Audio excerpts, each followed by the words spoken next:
أعوذ بالله من الشيطان الرجيم بسم الله الرحمن الرحيم حاميم تنزيل من الرحمن الرحيم تنزيل من الرحمن الرحيم كتاب فصلت آياته قرآنا عربيا لقوم يعلمون بشيرا ونذيرا فأعرض أكثرهم فهم لا يسمعون হামিম অসীম করুণাময় ও পরম দয়ালু অসীম করুণাময় ও পরম দয়ালুর নিকট থেকে অবতীর্ণ। এটি এমন একটি কিতাব যার আয়াতসমূহ ব্যাখ্যা করে খুলে খুলে বর্ণিত, যেটি জ্ঞানী সম্প্রদায়ের জন্য আরবি কোরআন রূপে অবতীর্ণ, সুসংবাদদাতা ও সতর্ককারী রূপে। কিন্তু তাদের অধিকাংশই মুখ ফিরিয়ে নিয়েছে, তাই তারা শোনে না। আমরা আজকে নতুন আরও একটি সূরা হামিম আস-সাজদা 41 নম্বর সূরা, মুক্তি সূরা আলোচনা শুরু করছি। এই সূরাটির নাম হলো হামিম আস-সাজদা। এই সূরাটি শুরু হলো হামিম দিয়ে এবং এই সূরার 37 নম্বর আয়াতে সিজদা আছে। হামিম দিয়ে যে কয়েকটি সূরা আছে তার মধ্যে এই সূরাতে সিজদা আছে। এই হামিম এবং সিজদা এই দুটা শব্দ একত্র করে সূরার নাম রাখা হয়েছে হামিম আস-সাজদা। সূরাটা মক্কি। আল্লাহ রাসূল হযরত মুহাম্মদ সাল্লাল্লাহু আলাইহি ওয়াসাল্লামের চাচা হামজা রাদিয়াল্লাহু আনহুর ইসলাম গ্রহণের পরে আর উমর রাদিয়াল্লাহু আনহুর ইসলাম গ্রহণের আগে, অর্থাৎ মক্কি জীবনের একেবারে আপনার চতুর্থ, পঞ্চম, ষষ্ঠ এই সময়ের মাঝে এই সূরাটি নাজিল হয়েছে। এই সূরা নাজিলের ব্যাপারে একটা ঐতিহাসিক প্রেক্ষাপট আছে। সূরাত ইবনে হিশাম থেকে তাফসীরকারগণ প্রায় সবাই ঘটনাটি বর্ণনা করেছেন। সেটা হলো আল্লাহ রাসূল হযরত মুহাম্মদ সাল্লাল্লাহু আলাইহি সাল্লাম একদিন কাবা চত্বরে বসা ছিলেন। ওদিকে কাফের মুশরিকদের একটি গোত্র নেতাদের দল দূরবর্তী স্থানে বসা ছিল। তাদের মধ্যে একটা বড় নেতা, তার নাম উতবা বিন রবিয়া। আমরা আবু সুফিয়ান রাদিয়াল্লাহু আনহুর নাম জানি, তার শ্বশুর উতবা বিন রবিয়া অর্থাৎ হিন্দার আব্বা। এই উতবা বিন রবিয়া তিনি বললেন যে তোমরা যদি আমাকে অনুমতি দাও, মুহাম্মদকে কিছু প্রস্তাব দিই, হয়তোবা কোনো একটা প্রস্তাব মেনে নিলে আমাদের মধ্যে ঝগড়া বিবাদটা মিটে যাবে। সবাই রাজি হলো যে আচ্ছা যান, আপনার যা ইচ্ছা তাই প্রস্তাব দেন। উতবা বিন রবিয়া আল্লাহ রাসূল হযরত মুহাম্মদ সাল্লাল্লাহু আলাইহি ওয়াসাল্লামের কাছে গেলেন, যে বললেন মুহাম্মদ কেমন আছো? ভালো আছি আলহামদুলিল্লাহ। তা আমি কিছু কথা বলতে চাই, তুমি কি শুনবে? যে হ্যাঁ চাচা শুনবো। আল্লাহ রাসূলের ভাষা ছিল আবুল ওয়ালিদের বাপ, বলেন আমি শুনবো। তার মানে আবুল ওয়ালিদ মানে ওয়ালিদের বাপ। আবুল ওয়ালিদ আপনি বলেন আমি শুনব। তখন উতবা বিন রবিয়া কয়েকটা প্রস্তাব দিল যে মুহাম্মদ তুমি জানো যে তোমার বংশের মর্যাদা সম্মান আমাদের কাছে অনেক বেশি, তোমার গোত্র সম্পর্কে তুমিও জানো আমরাও জানি, কিন্তু তুমি এমন একটা কাজ শুরু করেছো যে কাজটা মনে হচ্ছে যে আমাদের বাপ দাদারা সব কাফের ছিল। দেখেন যে তারা মনে করতো যে আমরা খুব পাকা ধার্মিক। তুমি যা করছো তাতে তোমার মধ্যে আমাদের একটা বিভেদ শুরু হয়েছে। আমি কিছু প্রস্তাব দিই, তুমি একটু বিবেচনা করো। যদি কোনো একটা প্রস্তাব তোমার পছন্দ হয় আর তুমি মেনে নাও, তাহলে আমাদের মধ্যে এই বিবাদ বিসংবাদ বিভেদটা দূর হয়। 1 নম্বর প্রস্তাব হলো, তোমার এগুলা করে কি লাভ? তুমি কি চাচ্ছ? তোমার কি অনেক অর্থ সম্পদ দরকার? তুমি যদি বলো আমরা তোমার জন্য যথেষ্ট অর্থ সম্পদ জোগাড় করে দেব। তুমি কি নেতা হতে চাও? এখানে নেতা বলতে মানে শুধুমাত্র মক্কার নেতা। তুমি যদি আমাদের নেতা হতে চাও, তাহলে তুমি বলো তোমাকে নেতা বানাবো, তুমি ছাড়া কোনো বিচারের ফায়সালা হবে না। আর তুমি যদি বাদশাহী চাও, গোটা আরবের নেতা হতে চাও, সে ব্যবস্থা আমরাই করব, তোমাকে আরবের নেতা বানাবো। আপনার কোনো সুন্দরী মহিলাকে বিয়ে করতে চাই, এই কথাটা অবশ্য সব জায়গাতে আসেনি। কোনো কোনো জায়গায় আপনার বর্ণনা বিভেদ এসেছে যে কোনো সুন্দরী মহিলা যদি বিয়ে করতে চাও, তুমি একটা বয়স্ক মহিলা বিয়ে করেছো, আমরা একটা সুন্দরী মহিলাও জোগাড় করে দেব। তবে সর্বশেষ যে কথাটা ছিল সেটা ঠিক আছে সব জায়গায়, যে তোমাকে কি জিনে ধরেছে? তুমি যদি মনে করো যে তোমাকে জিনে ধরেছে, আর এই জিনকে তুমি ছুটাতে পারছো না, এই জন্য এগুলো বলছো, তাহলে বলো আমরা তোমার জিন ছাড়ানোর ব্যবস্থা আমরাই দায়িত্ব নিচ্ছি। এই কথাটা রাসূল সাল্লাল্লাহু আলাইহি ওয়াসাল্লামের উপরে এতগুলো কথা থেকে এই কথাটা খারাপ বেশি লেগেছে। মানে তারা কোরআনকে জিনে ধরা লোকের কথা হিসেবে আখ্যা দিচ্ছে। আল্লাহ রাসূল বললেন যে চাচা যান, আপনার কি কথা বলা শেষ হয়েছে? তাই হ্যাঁ, আমি কি উত্তর দিব? তো দাও। আল্লাহ রাসূল সাল্লাল্লাহু আলাইহি ওয়াসাল্লাম তখন আউযু বিল্লাহ বিসমিল্লাহ বলে এই সূরাটাই পড়েছিল।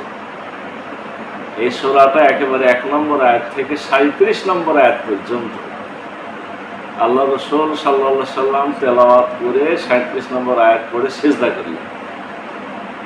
আশ্চর্যজনকভাবে উতবা বিন রবিয়া যত আয়াত শুনছিল, তত তার মধ্যে কিন্তু কোরআনের আসর পড়েছে। সে একেবারে কোনো মানে হইচই ছাড়াই, চিৎকার ছাড়াই। হইচই চিৎকার কেন বলছি? এই সূরাটা নাজিলের প্রেক্ষাপটে এই বিষয়গুলো আছে। সে সময়ের অবস্থা প্রেক্ষাপট ছিল, এক আল্লাহ রাসূলকে আবু জেহেল, তারপরে উকবা ইবনে আবু মুইত, এই লোকেরা সরাসরি এ সময় আঘাত করেছিল।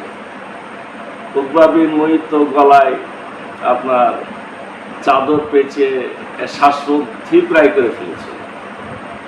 আবু জেহেল আপনার যে এই আল্লাহ রাসূলের সেজদারত অবস্থায় ঘাড়ের উপরে উটের ভুঁড়ি চাপাই দিয়েছিল। এই উটের ভুঁড়ি চাপানোকে কেন্দ্র করে কিন্তু যে আপনার যখন হামজা আল্লাহ রাসূলের চাচার শরীরে যে ঘটনা ঘটাইছে, উনি তখন ইসলাম গ্রহণ করেননি। উনি ছুটে এসে তাকে একজন দাসী খবর দিল যে তুমি এখানে, আপনি ঘুরে বেড়াচ্ছেন আর আপনার হাসিদের উপরে এরকম অন্যায় অত্যাচার হয়েছে। তখন সে ছুটে চলে যায় একবার আবু জেহেলের কাছে, এবং আবু জেহেল মাথার উপর তার ধনুক দিয়ে জোরে এক আঘাত করে বলে যে আমরা কি মরে গেছি নাকি? আমার ভাতিজার উপর আপনারা এগুলা করবেন? আমি আজকে ইসলাম গ্রহণ করলাম, করেন কি করবেন? এইভাবে আমির হামজার ইসলাম গ্রহণ। এই ঘটনার পরে সূরাটা নাজিল হয়েছে। ওই সময়ে মানুষদের যে কাজটা ছিল এই সূরা যে নাজিলের প্রেক্ষাপট, সেটা হলো কোরআনের আয়াত যেখানে আল্লাহ রাসূল পড়তেন হইচই বাঁধেন, কোরআনের আয়াতের উল্টা পাল্টা অর্থ বানাইতেন, এরকম একটা কঠিন অবস্থা ছিল। তো সেদিন উতবা বিন রবিয়া আল্লাহ রাসূল যে তেলাওয়াত করছে, কোনো হইচই বাকবিতণ্ডা কিচ্ছু না, একেবারে মনোযোগের সাথে বলা হচ্ছে পিছন দিকে 2 হাত দিয়ে মানে পিছনে হাত ভর দিয়ে একেবারে চুপচাপ সব আয়াত শুনলেন। একবার শুধু তিনি উঠে বসে গেছিলেন। কখন?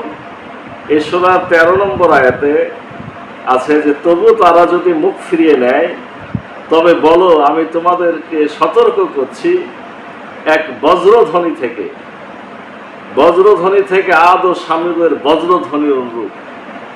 আদ আর সামুদের ওপর এক প্রচন্ড বিকট শব্দ এসে যেমন তারাকে ধ্বংস করেছে, যদি তারা মুখ ফিরিয়ে নেয় তবে বলো আমি তোমাদেরকে সতর্ক করছি।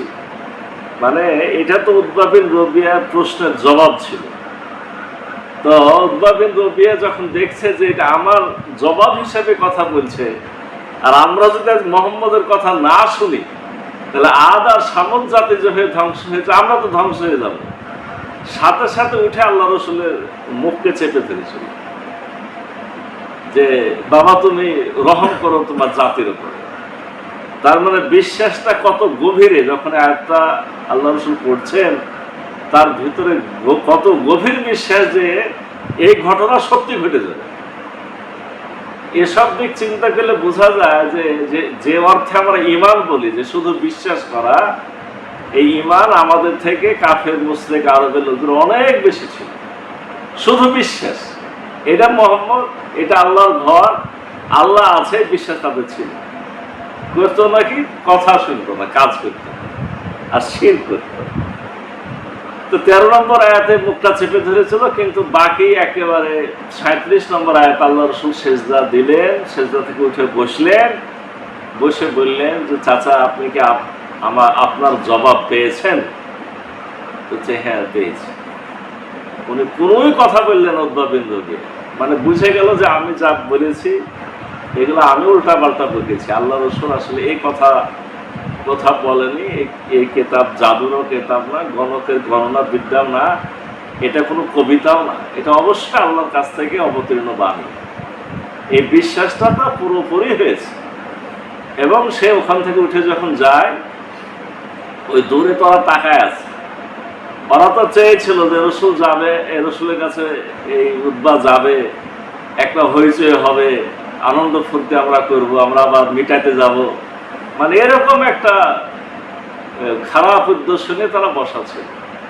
উতবা বিন রবিয়া যখন উঠে যাচ্ছে তাদের দিকে, তারা বলছে যে দেখেছো তোমার উতবা বিন রবিয়ার চেহারা, তার উপরও মোহাম্মদের জাদু পড়ে গেছে। ঠিক উতবা বিন রবিয়া গেল, যে বললো যে শোনো আমি যা শুনেছি এটা আমি কোনোদিন কোথাও শুনিনি, এটা জাদুর কথাও না, এটা কবিতাও না, এটা গণকের গণনাও না, এটা অবশ্যই এক মহান বাণী। আমি তোমাদের দুটো প্রস্তাব দিই, তোমরা গ্রহণ করো। সেটা হলো যে তোমরা মোহাম্মদের বিরোধিতা থেকে দূরে থাকো।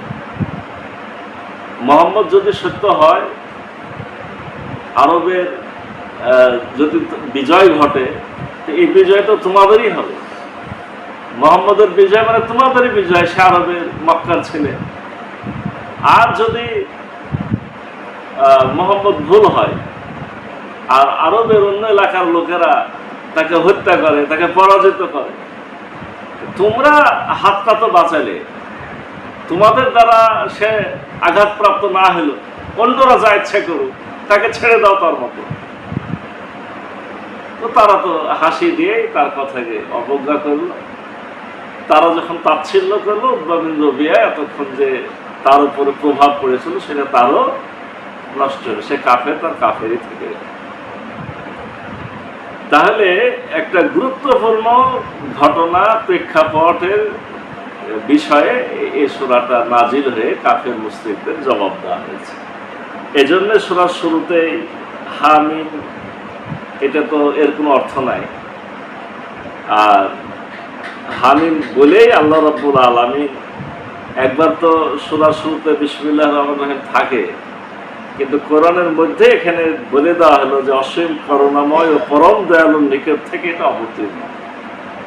তোমরা যে চিন্তা করেছো যে আমি টাকা পয়সা, সম্পদ, অর্থ, নেতা বা আর কিছু এগুলার মোহে এগুলা করছি, এটা ঠিক না। এটা হলো পরম দয়ালু করুণাময় আল্লাহ নাজিল করেছে, এটা আমাদের জন্য দয়া হিসেবে এসেছে, আমাদের সত্য সঠিক পথ দেখানোর জন্য এসেছে, আমাদেরকে খারাপ বাজে কাজ থেকে বাঁচানোর জন্য এসেছে। এটা রব্বুল আলামিনের নিকট থেকেই অবতীর্ণ। এটি এমন একটি কিতাব যার আয়াত সমূহ ব্যাখ্যা করে খুলে খুলে বর্ণিত। এখানে এমন কোন আয়াত নাই যে তোমরা বুঝতে পারবে না, তোমাদেরকে বোঝানোর জন্য এই আয়াত নাযিল হয়েছে। ফুসসিলাত মানে খুলে খুলে বর্ণনা করা, এই সূরার কিন্তু আরো একটা নাম ফুসসিলাত।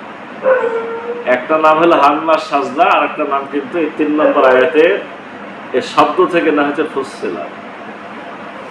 এখান থেকে আরো একটা শিক্ষা, যে কোরআন বুঝতে পারা যাবে না, এই আয়াতে এটা তার প্রতিবাদ। একটা কোরআন বোঝা যাবে না এরকম কিছু না, কোরআন বোঝার জন্য এসেছে। আল্লাহ রাসূল কাফের মুশরিকদেরকেই বলছে যে দেখো, এর আয়াত এমন যে গোপন কিছু নাই, গণকেরা গণনা করে, অর্ধেক কথা বলে অর্ধেক কথা বলে না, এটা সেরকম কিছু না, এখন স্পষ্ট কিতাব, তোমরা পড়লে বুঝলে তোমরা দেখবে যে এটা কেমন মহান বাণী। এটি এমন কিতাব যেটি জ্ঞানী সম্প্রদায়ের জন্য আরবি কোরআন রূপে অবতীর্ণ, তোমাদের ভাষাতেই নাজিল হয়েছে। কোরআন যাতে তোমরা বুঝতে পারো, তোমরা উপলব্ধি করতে পারো, এই জন্য আরবি ভাষাতে, আমি যেহেতু আরবি আমার উপরই নাজিল হয়েছে, তোমাদের ভাষাতে নাজিল হয়েছে।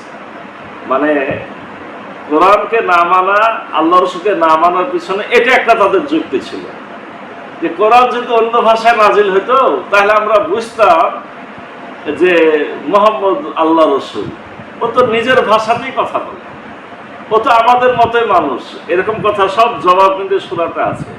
ও তো আমাদের মতোই মানুষ, হাটে যায়, বাজারে যায়, ই আবার কেমন রাসূল? তো আল্লাহ রাব্বুল আলামিন রাসূলের মুখ দিয়ে বলায় দিচ্ছেন যে তাদের বলে দাও যে এটা তো আরবি কোরআন রূপে এজন্য অবতীর্ণ যাতে তোমরা বুঝতে পারো, সুসংবাদদাতা সতর্ককারী রূপে এই কোরআন এসেছে, তোমাদের জন্য সুসংবাদ দিবে যদি তোমরা মেনে নাও, আর সতর্ক করছে যদি তোমরা না মানো। কিন্তু তাদের অধিকাংশ মুখ ফিরিয়ে নিয়েছে, তাই তারা শোনে না। বলছে তোমরা কাফের মুশরিকরা কেন কোরআন শোনো না? যেহেতু তোমরা এখান থেকে মুখ ফিরিয়ে নিয়েছো। এইভাবে আপনার বাকি জবাবগুলো আছে। গোটা সূরা মিলে অনেক গুরুত্বপূর্ণ বিষয় আছে। আজকে আমরা শুরু করলাম, ইনশাআল্লাহ বাকি আলোচনা আগামীতে হবে। রব্বুল আলামিন আজকে যতটুকু আলোচনা হলো এখান থেকে সঠিক বুঝ আমাদের গ্রহণ করে কোরআনের উপরে আরো বেশি মহব্বত, কোরআনের শিক্ষা গ্রহণ এবং কোরআনের হেদায়েত গ্রহণের আল্লাহ আমাদের তৌফিক দান করুন। সকলে আল্লাহুম্মা আমিন।